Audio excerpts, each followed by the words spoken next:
Hello, everybody. Good morning, good afternoon, and good night, depending on where you're dialing in from.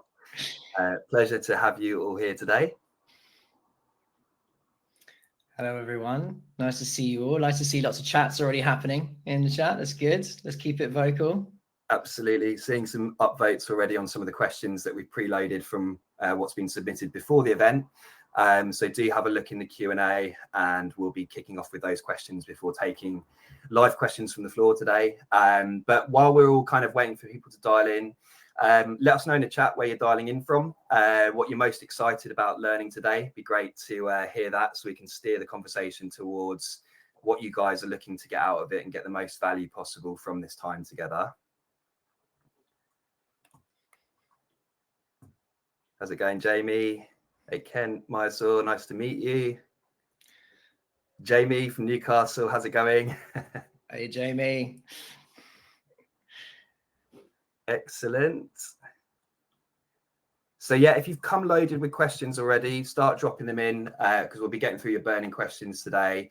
And Dan's just put a poll up to get us started as well. We're going to be doing a few of these. So if you can just test the functionality for us, let us know where you stand on the feelings around the use of AI in research today. Are you thrilled? Are you cautious? Are you skeptical?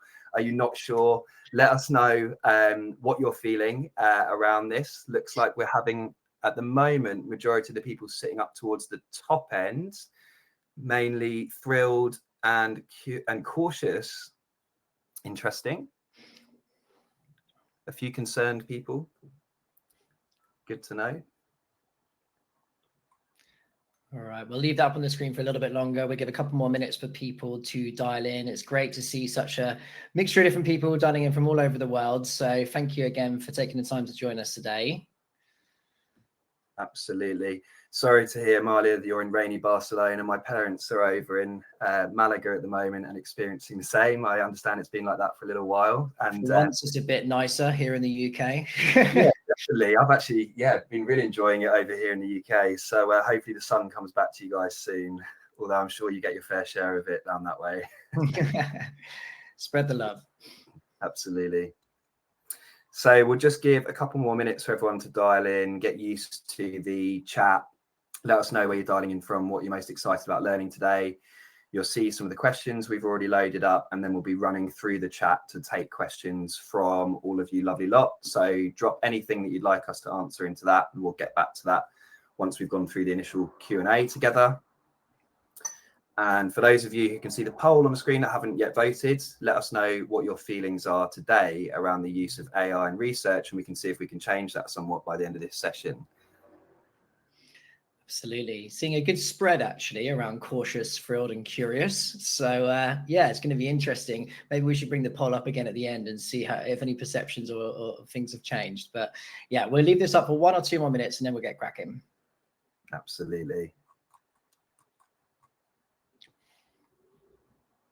Good stuff. Seeing a real spread of people from all over. So appreciate you dialing in first thing, last thing, in the middle of your day. We're going to pack this full of value and interactiveness for you, show you a few demos of certain tools and things along the way as well. So we're going to really maximize the time. And I think probably we should get going on that note and get into it. So firstly, thank you all for joining us today. My name's Nick and this is Dan. And we're the co-founders of an award-winning knowledge management platform called Dualo. We're also the co-authors of Unlocking Insight-Led Growth. And today we're looking forward to talking about the role of the future researcher and showing you how to work with AI to elevate your team and research within your organization. We're also going to be making a special announcement for those of you that stick around to the end of today's session. So make sure to stay with us for that too. And yeah, Dan, why don't you get us into the meat of it? Yes, sure. So I'll introduce the session a little bit. So I don't think it's going to be news to any researchers here that the researcher's role is ultimately in flux. I think we've demonstrated that even by the AI poll at the beginning here. But whether you work in UX, CX, market insights, or any type of research for that matter, you've likely witnessed, or at least been part of maybe, the growing debate that will AI replace human researchers or will it empower them to achieve more? And the reality is that for years, experience, intuition, traditional methods have all shaped pretty much all aspects of the research field. But we do find ourselves in a world now where AI is rapidly reshaping job functions across pretty much all of industry. And research is certainly no exception to that. So for better or worse, by 2030, the researcher's role will certainly look very different to what it does today. Despite this sort of rapid evolution, I guess you could call it, there are immense opportunities that this represents. But the thing is, research teams have been a little bit slow to adapt. I think that's probably fair to say. So a core reason for this is because the conversation around AI in research is often being framed as somewhat of a false choice, if you like. Either AI replaces researchers or it's simply irrelevant. But I think we all know that the reality of the situation is far more nuanced than that. So as Nick mentioned, we've got a few questions that are preloaded in here that we've been sent ahead of the event, which we're going to kind of go through a few at the beginning. And yeah, do keep putting your questions into the chat there. We're going to have plenty of time to go through those. And in that case, I'll hand over to Nick. Absolutely. Thanks, Dan. So what we're going to cover in this event today. So have we been sold the wrong AI dream? So AI is everywhere in research, but is it actually delivering on its promises? We're also going to talk about where AI actually helps researchers today. So we'll be highlighting the most practical, high impact AI use cases that researchers should be leveraging right now. The role of the future researcher, we'll be talking about looking at real world trends and data to predict the evolving role of researchers over the next 5 years. And of course, we're going to share some practical strategies to help navigate any skepticism, security concerns, and privacy challenges. So we'll share actionable strategies for overcoming resistance and ensuring AI adoption. If you work in CX, UX, market insights, or any other insight-driven role, now is the time to be part of this transformation and ensure that researchers remain at the core of strategic decision making. And for that reason, we're very happy to see so many people joining us today. Now, as we've mentioned, some of you joining maybe now, we've had a bunch of questions coming ahead of the event today, which I've loaded into the question panel. So do have a look through those and upvote your favorites. These are questions we've had a little more time to think about. So we're going to kick off by answering these. But do absolutely make sure to drop all of your burning questions into the chat as well. We'll have plenty of time once we've gone through those initial questions to tackle these too. And we'll answer as many as we can live in today's session. A recording of today will also be shared following the event automatically. So you can rewatch any of the questions, answers, and also revisit any of the demos that we'll be showing you along the way. So the first question is one we get a lot in various different forms, which is, will AI replace human researchers? Dan, do you want to take this one? Sure. So ultimately, I think we all know that the answer to that question is no, or at least a short answer. We'll talk more about why that's the case later. But before we do, I always like to reference a quote by Jacob Nielsen that I think I read last year. And it's really that it's not that AI will replace your job, but the individual leveraging AI who will outpace your performance, right? So the greatest challenge today, I believe, is not necessarily AI itself. It's actually in learning how and when to apply it. So until now, the conversation in the research industry has ultimately been dominated by debates over applications like automating analysis of raw data, but also somewhat more controversially, the adoption of synthetic research, which is essentially AI generated insights without much or any human participation. Now, that's a very narrow focus, and it's understandably led to quite a lot of skepticism and resistance. But in our opinion, it's really just a distraction from the broader, more untapped value of AI for research. So despite all these ongoing debates, and I'm sure they'll continue for a lot longer still, the goal of leveraging AI in research shouldn't really be to eliminate the human element. It's really to free researchers from lower impact, mundane, time-consuming tasks so that they can do more high-value human work. And the teams that are embracing this today aren't just reaping the rewards, they're already actually shaping what the future of research is going to look like. So no, in short, in our opinion, I think AI won't replace human researchers. In fact, learning how to collaborate with AI means researchers can actually spend more time focusing on what truly matters, which is really delivering human insights faster and ultimately accelerating decision making. So I want to do a quick poll here. I'm just going to bring this up on the screen. And what we're going to ask you is, have you been using AI for research tasks outside of analysis? Let's have a little call. I can see some people responding to that already. Okay, so I'm seeing 56%, 64, yeah, vast majority kind of exploring that as a use case. That's great to see. So we're on the right path. And for those of you who said yes, if you're comfortable, please do share some of the use cases that you've been exploring in the chat. It'd be really helpful to see that, and for everyone on the line as well, to get a sense for how other people are sort of leveraging this technology. So the next question that we've received really is and I guess we've had this in a lot of different forms over the last year, but I'm going to hand this one over to Nick, and it's really about, as researchers, should we be using AI to synthesize raw data and support analysis?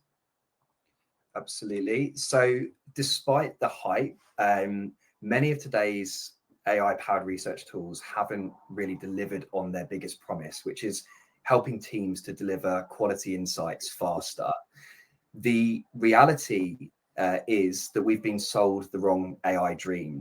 AI has the potential to streamline workflows, enhance synthesis, and eliminate inefficiencies, but it cannot replace human intuition, empathy, or contextual understanding. So McKinsey recently predicted that by 2030, up to 30% of work hours, 30% could be automated. And so it's therefore easy to see these predictions as a direct threat to research teams. We totally get that. For years, as Dan's just talked about, the narrative driven within the industry has been that AI's primary value in research today is analysis, that it can surface insights faster, replace traditional synthesis, and even generate entirely new research. But AI's real advantage isn't accuracy, depth, or even intelligence, it's speed. And the thing is, speed alone doesn't create the strategy defining insights that stakeholders and leadership are looking for. So the misconception around the application of AI in research today is really dangerous. Many platforms promise this AI powered synthesis that can instantly transform raw data into insights, but AI generated research is inherently flawed. Firstly, AI lacks human intuition and empathy. So it can summarize, but it can't truly interpret. Secondly, AI can help to spot patterns, but struggles to figure out the deeper reasons behind them. Privacy and ethics are a concern, especially with handling personally identifiable information, your PII data. AI is prone to hallucinations and misinformation. I'm sure we've all experienced this in one form or other. And making unchecked automation can be a real liability to your team in the organization. And finally, relying on AI for analysis creates accountability gaps where no one really takes responsibility for these flawed conclusions. These limitations haven't stopped AI-powered platforms selling an illusion, one that's led many stakeholders to the harmful conclusion that AI technology may eventually replace research teams altogether. And some even claim that synthetic research can drive effective strategy and decision-making. I'll leave that one with you guys to think about for a second. This flawed application of AI has fueled a justified level of skepticism. It's what we're seeing all across the industry, across platforms like LinkedIn and the communities. But in reality, this entire debate is a distraction. While we've all been busy questioning AI's role in research, we've failed to notice something far more important. And while research teams are debating AI's ability to synthesize raw data, they're actually falling behind other functions who are leveraging it to enhance their roles, not replace them. We'll be sharing some examples of this later today, but the important thing to remember is that while it's perfectly fine to be exploring the application of AI in analysis, this is not where the real opportunity lies today. So I think next we should talk about, if AI isn't here to replace human researchers, then what is the role of AI in research? Dan, maybe one for you. Yeah, sure. So I'm actually going to kick this off with a little bit of a poll. I can see loads of people in the chat just talking about how they're leveraging AI today. Some really interesting perspectives here as well. So what I want to do is just going to open a poll up here while I'm talking, and I would love it if you guys can start sort of answering that one, and we'll get a bit of a better sense of who's using AI and how regularly you're actually using it as well. Is it daily? Is it weekly? Is it rarely? Never? And we'll kind of use this as a little bit of a sense check as well. So I can see lots of people using it daily, which is great to see.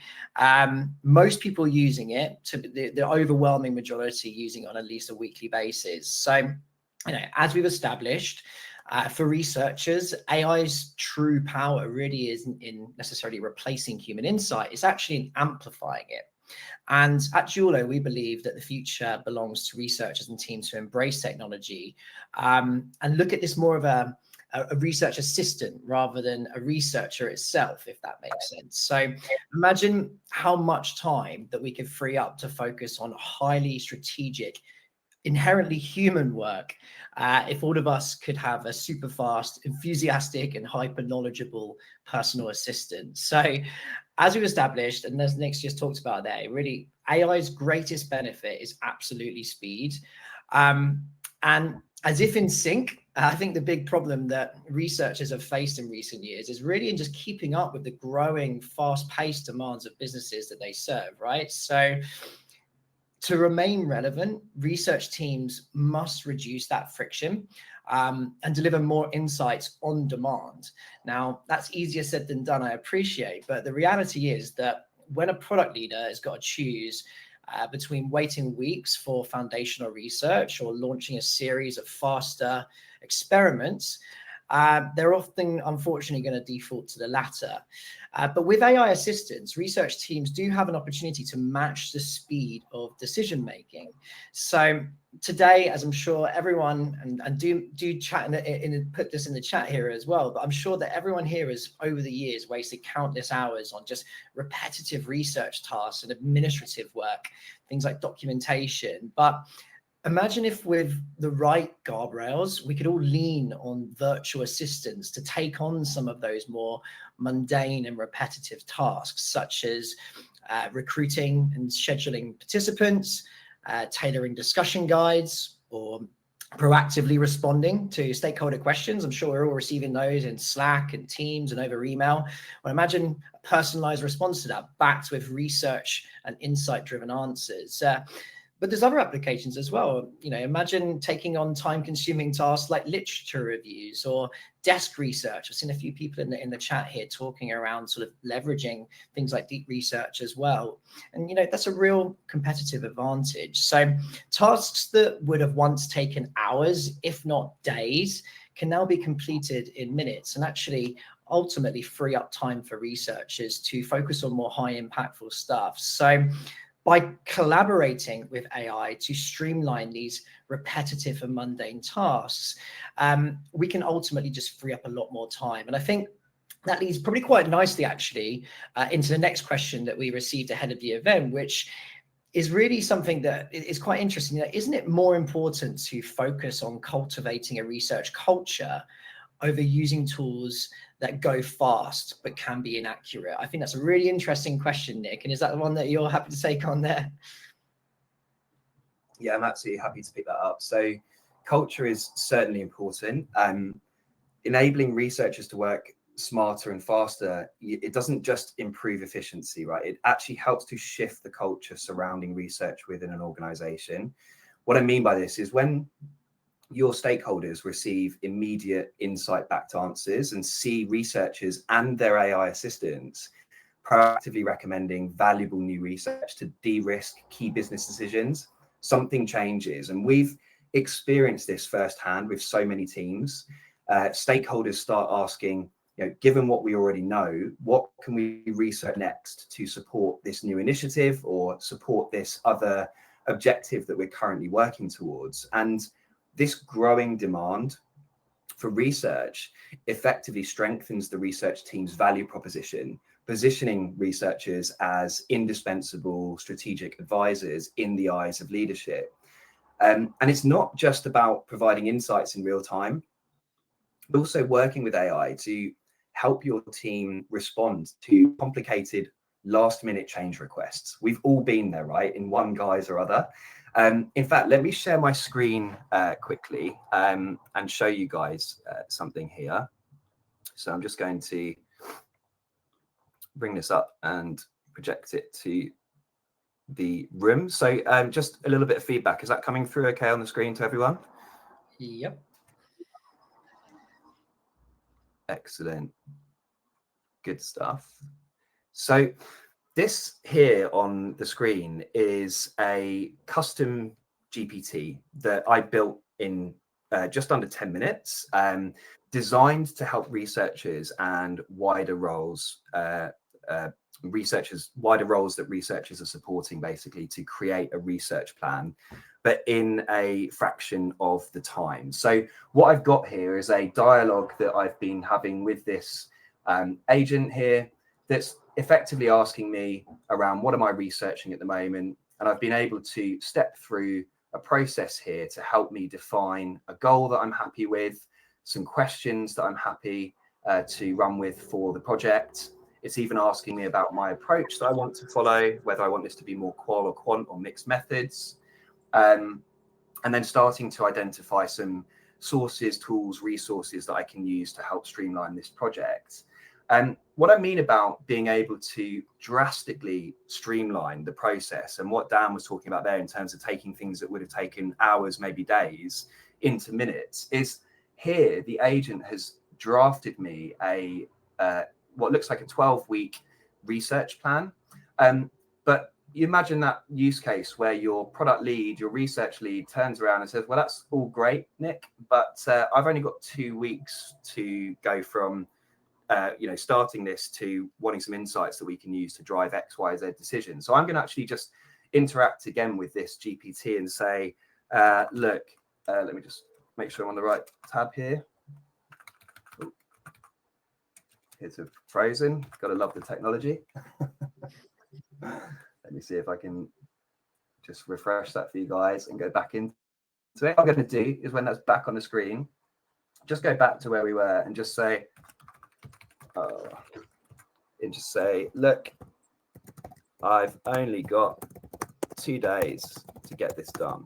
Imagine how long this would take to effectively reshape this whole plan without the use of this agent. And so what the agent's doing now is it's saying, okay, no worries. Here's an accelerated timeline. We've got a plan being drafted for the morning and afternoon of day 1, and then the morning and afternoon of day 2. So I've gone from quite a ridiculous example here of 12 weeks to 2 days. But even something as crazy as a curveball as that, the system is able to present to me some realistic options here that I can use to then reshape my research plan and keep moving forward on the initiative without having to put the time into that. And it's this type of streamlining that we're really excited about. Obviously, this GPT here, like not using any documentation or anything that shouldn't be shared with it. It's something I can spin up and use here safely without having any security concerns.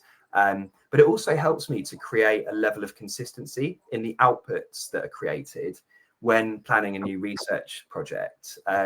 So the plan, the supporting materials, and ultimately that drive for consistency is something that we speak with so many teams about in terms of an enabler for true democratization. So if that's an objective that you guys are working towards currently in your organization, how can you support more wider roles with doing research and then using experienced researchers to sense check that and guide other teams and elevate yourself and your research within the organization? Using a very simple customized GPT that you can build in 5 to 10 minutes to focus on these types of use cases is something that we're very, very excited about. So any questions about this particular demo here, let me know in the chat. I'm more than happy to pick up the specifics around that. Anything you're excited by, anything you're concerned by, we'd love to hear your thoughts on that. And I will stop sharing my screen and let Dan pick up the next question. Yes, thanks, Nick. So I've seen a couple of upvotes on this one as well. So it's a real interesting question. People are very interested in this. What do we see as the biggest challenges, or at least roadblocks to using AI for research? And so, as we've seen by the polls, many researchers and many of you here today are already using AI tools, such as, I'm sure, ChatGPT, like Nick's just demonstrated there, or Gemini, Perplexity. But there are still a few challenges to overcome, to say the least. Firstly, most AI tools are designed for very broad use cases. So Nick's just demonstrated there building a GPT, which is very focused. It's got a little bit more context as to what we're actually looking for and how it can help. But most sort of generic large language models are not necessarily built for research, right? In fact, they've actually been designed for almost infinite use cases. So do we need to kind of consider AI as the capability, the engine, if you like? But researchers need to either customize tools like this themselves or use specialized tools to ultimately fine tune and understand their role and ask the right questions back, because you've seen that sort of interaction there that Nick's had with that GPT, is it's actually asking questions back to make sure that it provides valuable outputs. Second big challenge is really the broad application AI tools like the ones I've just mentioned there. They often lack the context needed to truly help us, right? So we're often starting from scratch. Whenever you open up a new ChatGPT window, it's really, it has a little bit of memory that it's using from there, but ultimately it's starting from scratch. They rarely account for existing knowledge, and that makes it quite difficult for us to assist in significantly more valuable or strategically valuable outputs. And so in the same way, if you think about when a new employee is starting at your organization, takes maybe 3 to 6 months to actually kind of hit the ground running, right? There's a lot of information, domain knowledge that they need to build up to actually start really adding value there. And really think about the sort of large language model in the same sort of context. So if it doesn't have that information, it can't draw from your past research, for example, doesn't have the full context of your organization, then it's just going to be a little bit more difficult for it to provide real valuable inputs. Another challenge, of course, is trust in AI outputs. This is something that we sort of talk about a lot as a team, actually, within Dualo. And it's even when AI tools provide these cited sources, you can go right back to the source. There still does remain a rightful skepticism about those outputs, especially for high-risk research and recommendations, right? If you're making a recommendation to a senior stakeholder, you need to have trust in the outputs. And I think we've probably all experienced this at some point by now, but AI is exceptionally good at generating convincing answers. But that confidence doesn't always equate to accuracy. So as we talked about already, it's very good at sort of synthesizing responses that sound very authoritative while being ultimately flawed in reasoning and misinterpretations, or just, to be honest with you, outright fabrications. So without transparency into how AI arrived at a conclusion, fact checking does become quite difficult, and a lot of those errors can go unnoticed. And so you can spend a lot of time kind of going back through responses and kind of trying to reverse engineer where it actually got this information from, which of course is undermining the real value of AI, which, as we've talked about, is speed. So delivering these types of insights really requires reasoning and interpretation. And it's why there's going to be a lot of improvements in the UX space around the use of AI, where it can ultimately just give you a little bit more sort of indication as to where that information came from. So the way I always like to kind of think about this is, if you consider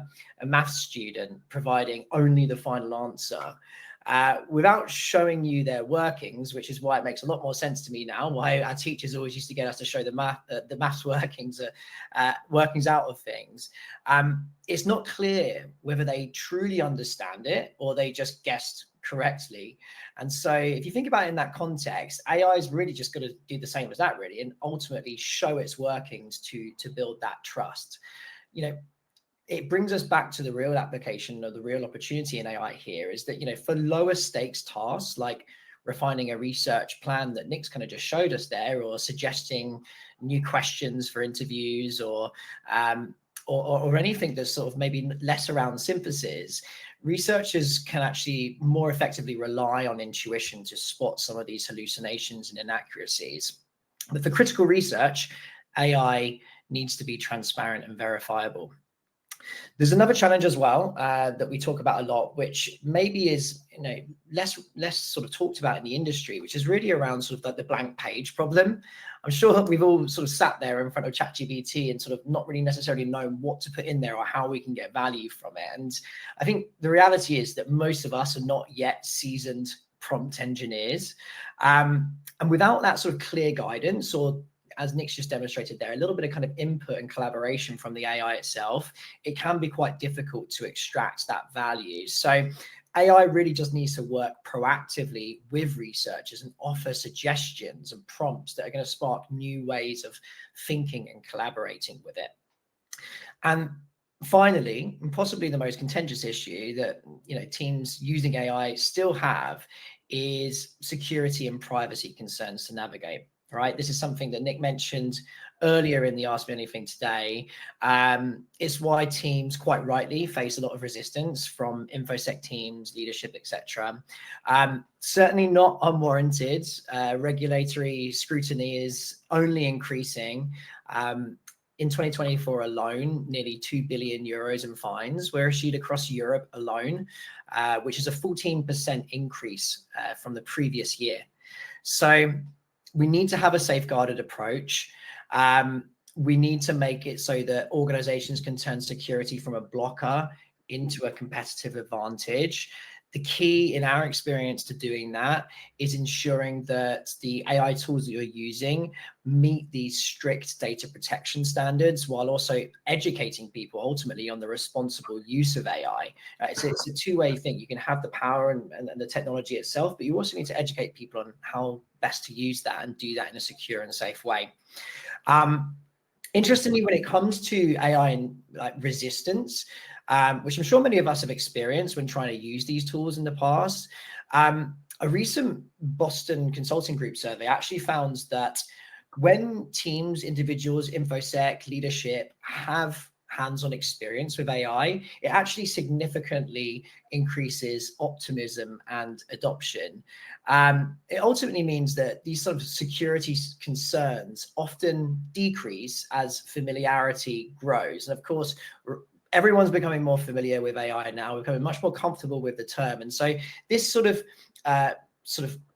skepticism around sort of the actual application of it is definitely going down a little bit. And so if we can be more transparent about AI and give more visibility of the benefits of it, then the more likely InfoSec teams are going to be to find ways to safely leverage it. So ultimately, as we keep on saying today, really, the researchers who thrive in the coming years won't be the ones that necessarily resist AI. They'll actually be the ones that find ways to overcome these barriers and really use it for what it's best at. So ahead of answering some more of the questions in the chat here, I think at this point, it might be quite helpful to quickly talk about how AI is supporting other teams and functions with similar challenges, right? So we mentioned in the sort of landing page for today's event, we're going to talk a little bit about how teams outside of research are doing a great job and actually managing to really leverage its capabilities. So one example I want to share is from Google. So they've recently developed a co-scientist, which is a virtual collaborator for biomedical researchers, as they put it. So this tool basically processes vast amounts of scientific literature. It identifies patterns in that literature, and it even then begins generating hypotheses, like helping scientific researchers ultimately move forward faster, but also work smarter. Now, the scientists behind the project see this as a massive opportunity and a tool that actually increases rather than decreases scientific collaboration, which I thought was a really interesting quote here. If you're curious to find out more about that, it's a super fascinating initiative that Google are running there. Check out the article by Reuters that we're just putting in the chat there. So again, just one example of how when researchers have a slightly different perspective on this, it's not really about replacing them. It's really about accelerating discovery by handing a lot of the more tedious but necessary groundwork and ultimately allowing these experts to focus on deeper and more strategic work. Another example is in leveraging AI for tedious legal work. So Harvey AI, for example, some people may have heard of that as well. It's got a lot of press recently. It's used by a lot of the leading law firms. It acts as somewhat of a knowledge assistant, and it automatically resurfaces legal documentation and streamlines a lot of the legal workflows. So the head of law and integrity at Deutsche Telekom was talking about them using Harvey recently, and they said that the legal industry is rapidly evolving, and that AI is essential to keep pace with growing complexity. And Harvey has transformed how they work, which has enabled them to navigate challenges with more precision and tackle intricate issues so that they can focus on delivering highly strategic value. So again, not necessarily an industry which is directly linked to research, but obviously a research function within those organizations, which are really leveraging AI to make sure that they can focus on the most impactful work. Now, the key here, I think, to just quickly mention around Harvey AI is that no law firm believes that AI is going to replace lawyers, right? There's going to be a bunch of human tasks that AI is just never going to be able to replace. And so users of Harvey AI really do see this as a competitive advantage rather than a threat to their roles. And the same should be true for each research team that ultimately embraces AI's capabilities. So the final example that I want to quickly talk about here is Aomi, and that is essentially an AI-powered sales assistant. So Aomi recently raised $4 million to prove that AI can enhance sales teams without replacing human sales reps. So they describe a key component of their platform as your AI sales research assistant. So do check these guys out as well. They're doing some very interesting stuff in the space. It's really just designed to streamline customer and account research. And so they claim that their AI can eliminate up to 70% of time wasted on CRM updates, lead prospecting, sales decks and reports and proposals, and ultimately allowing their salespeople to focus on building relationships and closing deals rather than these kind of time-consuming, mundane and repetitive tasks. So just as AI isn't replacing salespeople, it won't replace researchers either. And so instead, we just need to focus on helping them make it faster and smarter and more effective in the work that they're doing. So what I'd like to do very quickly now is show you a very quick demonstration of a custom GPT that we've developed to help bring this to life a little bit. So obviously those examples that we've just heard there are very specific to different industries, but as you can hopefully see, there's a lot of crossover there. So the task that I'm going to be talking about here is completing a literature review, right? So something that needs to be a little bit integrated. And ultimately, the sort of scenario here is that we're responding to a stakeholder query around customer trust in AI-driven financial services. I'm not sure if anyone on the line is working in financial services, but if not, hopefully this will resonate anyway as a sort of researcher job to be done. Now, we'll caveat this and say that unlike the GPT that Nick has showed us earlier, this does require some custom development because it's ultimately connected to a Dualo repository with a database of existing research reports.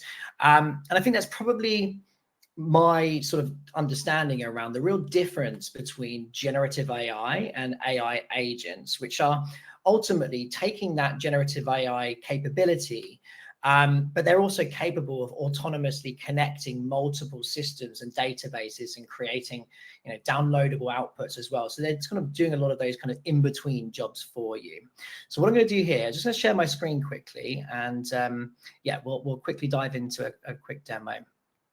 So what I've done here essentially is similarly to Nick, I've sort of started with a question.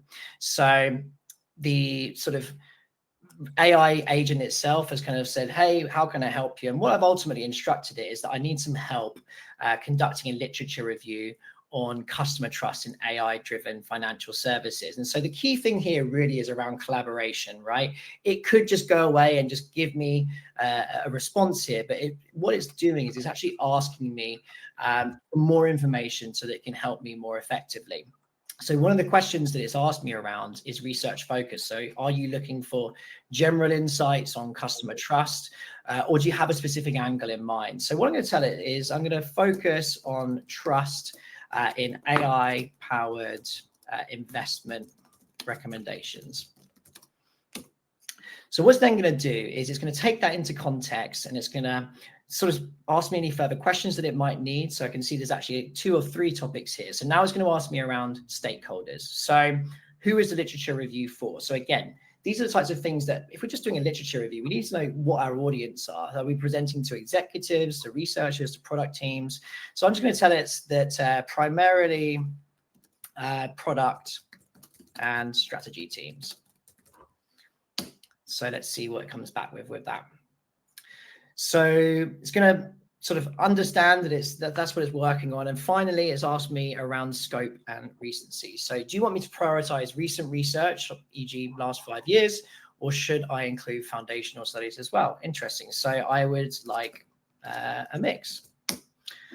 So what it's going to do now is ultimately prioritize the recent findings, but it's going to take a look at all of the different information that we might have available. So it's telling me here that the next steps are going to be ultimately building out some recommendations, doing a literature review, checking out some audience, and looking at the scope here as well. So it's asking me now that we've got an internal repository, as I mentioned earlier, which has been connected to this particular GPT. And it's just telling me that, this was just making sure that we're going to build on knowledge that we already know. Yeah, sure. I mean, I'm going to go ahead and ask it to have a look, do a bit of a literature review of our existing library and reports. So you can see here that it has already managed to find some relevant information here as well. So it's found a UX research report on AI trust, which was conducted fairly recently. I can see that it's obviously prioritized something that was created in 2025. It's going to link that out to where that information is stored. So it's given me a summary of key insights and why it's pulled that out. But of course, what it can also do is go into, in this case, Dualo, and see the actual report itself. I can find out a bit of an overview of the report, the objectives, the goals, the time frame, the recommendations, and any kind of key insights that were pulled out as part of the process of uploading this report into Dualo. So I can see here, and of course, I can go and do my own literature review on top of this. But as you can see, within a minute or two, the AI agent has been able to find relevant reports from within my repository to help support with this particular literature review. I can see here as well that it's found a market research report where it's kind of found that there was sort of survey data from 3,000 users. And the key insight is that 67% of users trust AI-driven investment platforms if they're backed by a well-known financial institution. So again, interesting insights that we can use here. I'm sure there's a bunch of other insights in this report that I could also grab to support with this literature review. But for right now, the AI has done that sort of 90% of the work to find the documents that are relevant and pull out the insights that are going to be helpful for the next steps here. So I can see now that the AI, having done a sort of small literature review of our own existing reports, has asked me if I have any additional documentation that I might be able to add and share with it to support in this task. I'm going to say, in this case, no, continue to the next step. Of course, if we were doing a research plan, or if we already had some sort of ideas around questions and I'm getting it to support with a different task, that would be the point in which I would ultimately sort of drag and drop a document in here to do that. So I can see that what it's asking me to do now to strengthen the review is do some quick desk research. So I'm sure some people on the line here might be familiar with deep research, for example. These are all things that we'd like it to do. So yeah, let's go ahead and sort of ask it to do that particular search for us, do some sort of research using external sources now to see what we can find. It might be some thought leadership, it might be some industry reports, maybe some academic papers. And as you can see here as well, it's found a couple of different reports publicly available that might also support us in this process as well. So I can see here, if I wanted to go into this particular report on the state of AI, it's really sort of led me to a McKinsey sort of survey and report here as well. Now, most importantly, it's also produced the output here. So I can click on this and find the final literature review. This is basically just packaging up the process that we've gone through, the key themes and insights. It's pulled out some of those kind of key insights that we were just talking through there. It's talked in more depth around the internal research findings, the external research findings.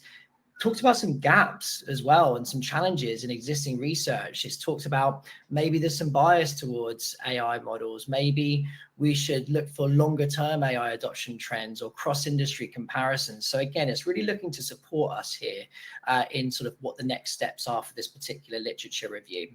Now, I'm aware of time here, so just a little bit of a sort of overview there of how you can use a system like this with a little bit of custom development to start connecting and integrating systems together. So we've taken a simple task of a literature review. We've completed to a reasonable degree in a few minutes, but we've managed to pull in from sources of our internal repository, external sources as well, and then come up with some next steps too.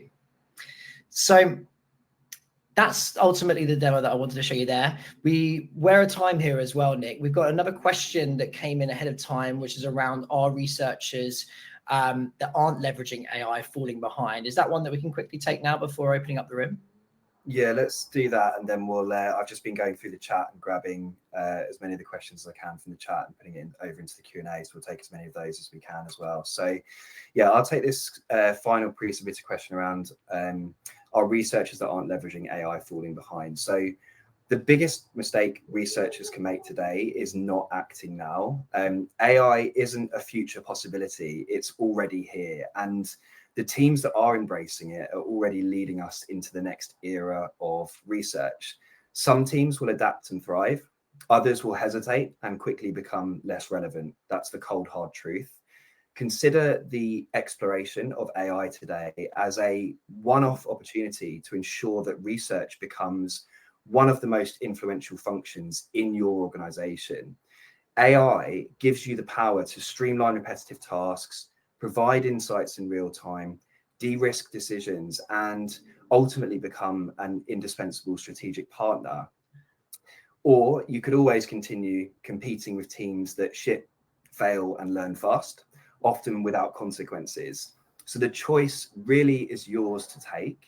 AI will never be perfect, but waiting for perfection means falling behind. And if AI can get us, like Dan showed us there, 80% of the way there on our most time-consuming tasks, that's a real competitive advantage for you and your team and the wider organization, which ultimately means creating the time for more new research. And that's something that many insight gathering teams are already capitalizing on. The researchers who thrive won't be the ones resisting AI. They'll be the ones utilizing it effectively, automating that busy work so they can spend more time doing what only humans can, uncovering deep human insights, empathizing with other human beings, telling compelling stories, and driving meaningful change. This is not speculation. It's history repeating itself. Blockbuster dismissed streaming. Kodak clung to film. Nokia underestimated smartphones. And meanwhile, Netflix, Canon, Apple adapted and adopted new technology. Some became icons, others became cautionary tales. And today, one thing is abundantly clear. The future really does belong to those who integrate AI seamlessly into their workflows.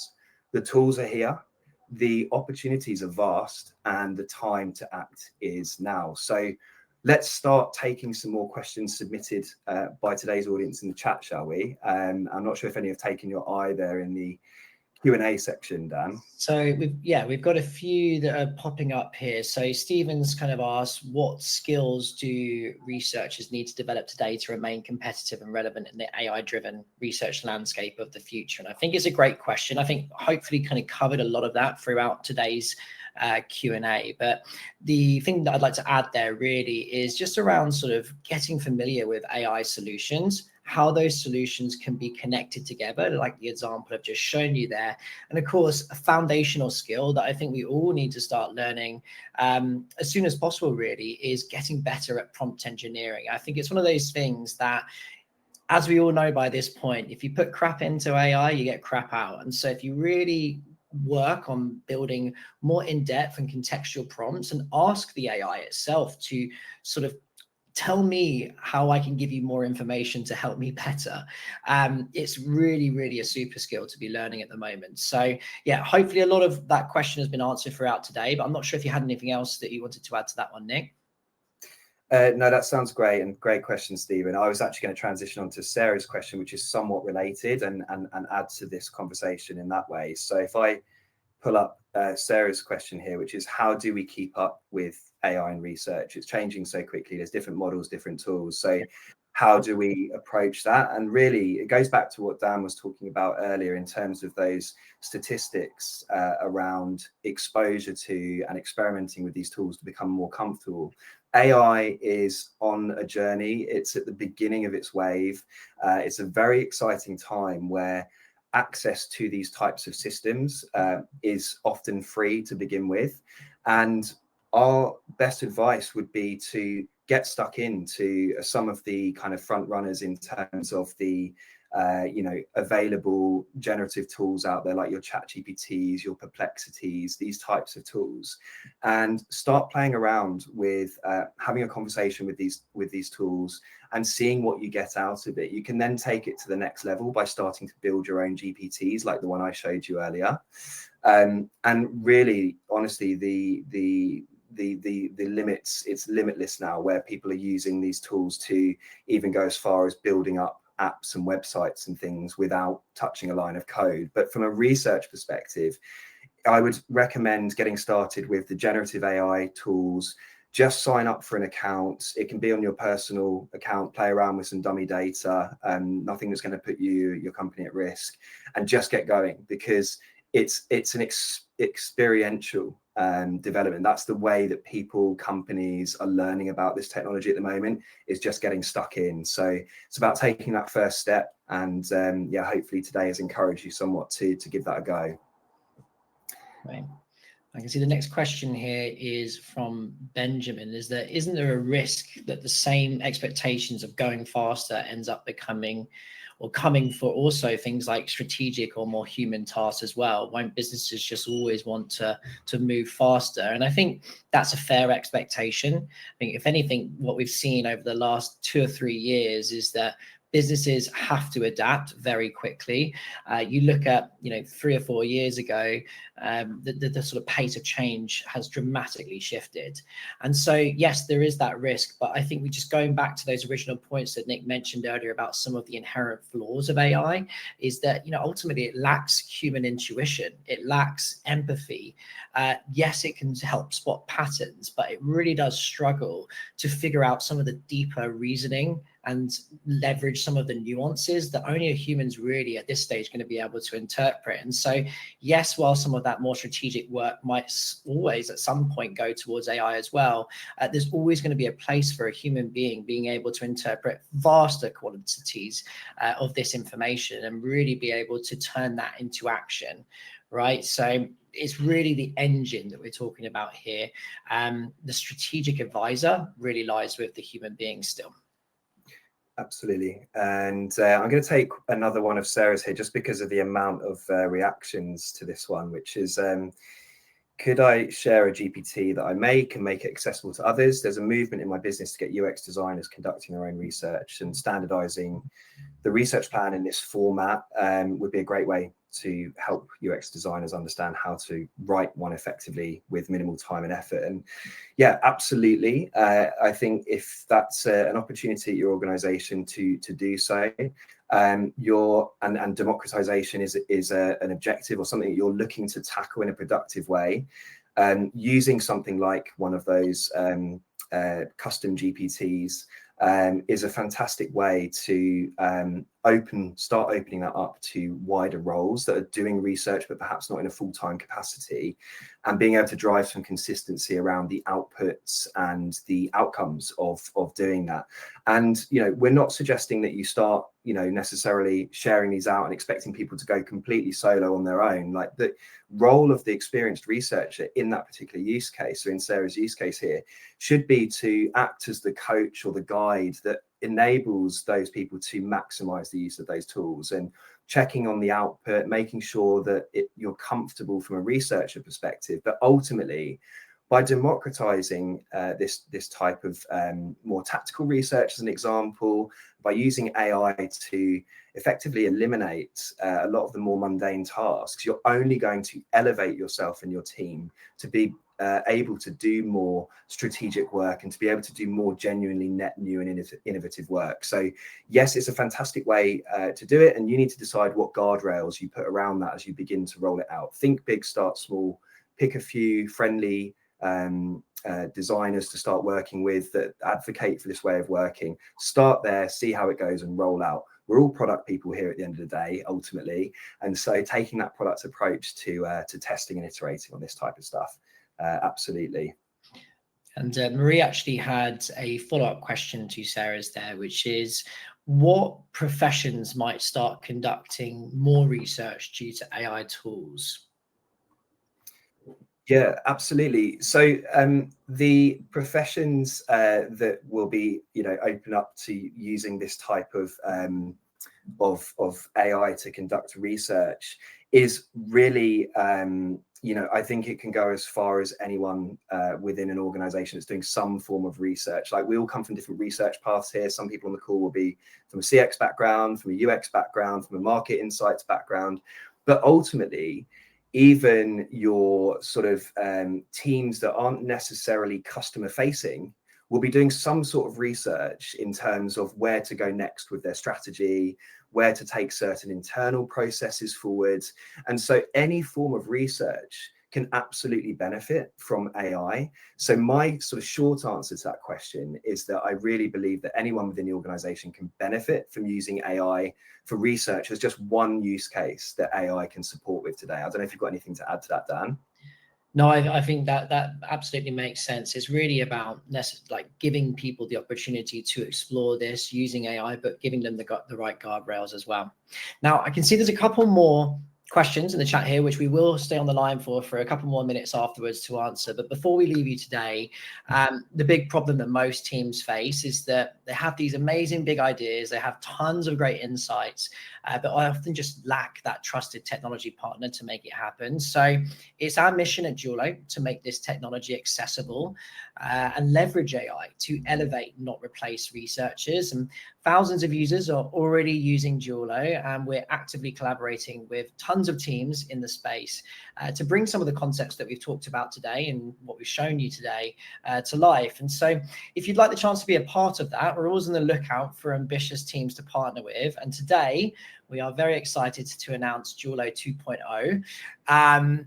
It's a big announcement that we've been waiting to make for a long time. And essentially, alongside the Dualo AI repository, Dualo 2.0 will include a next generation AI research assistant, much like the ones that we've shown you today, but it's also going to be capable of much, much more as well. It's going to be totally free to use, and we'll be releasing the first version very soon. So we're just going to drop the link for that in the chat.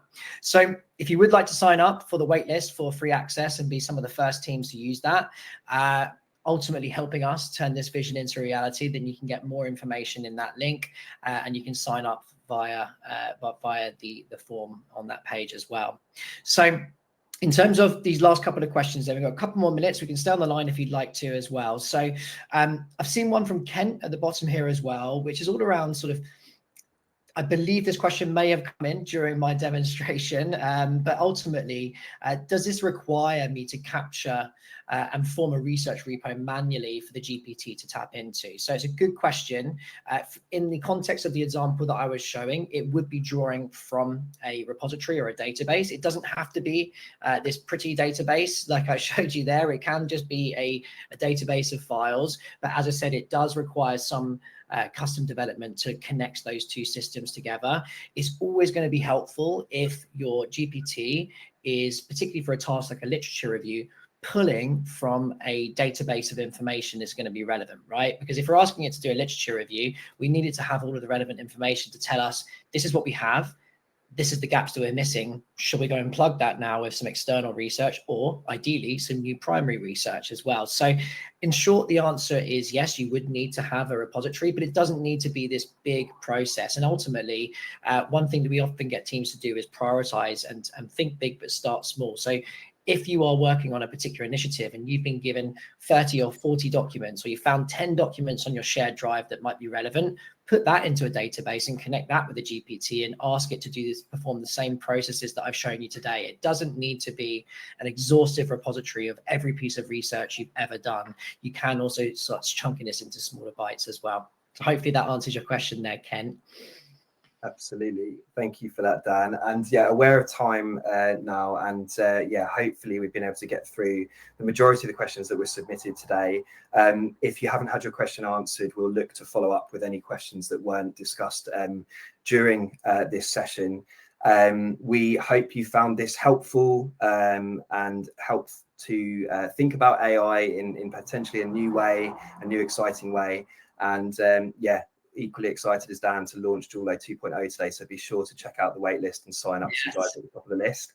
Enjoy the rest of your day, evening, and we'll see you again very soon for another event. Thank you so much. Thank you, everyone. It's been a great conversation. Thank you so much for your inputs, and yeah, we'll see you again soon. Don't forget to check on the link and check it out. Thanks a lot. See you later on.